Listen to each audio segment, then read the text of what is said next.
এই দেখো তোরা পেঁপে গাছে কি সুন্দর পেঁপে হয়েছে। দেখো কত সুন্দর ফুল এসছে, কিন্তু গাছটা ঝড়ের সময় হেলে গেছে। কি ভালো লাগছে না গাছটা? এই দেখো কি সুন্দর কচি কচি পাতা ছেড়েছে।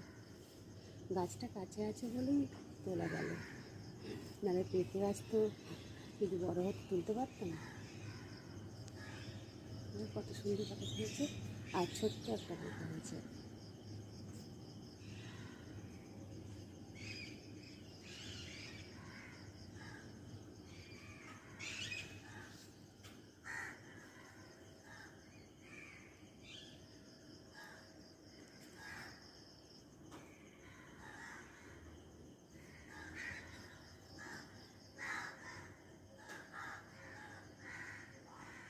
পেঁপে গাছের ফুলগুলো দেখো কি সুন্দর।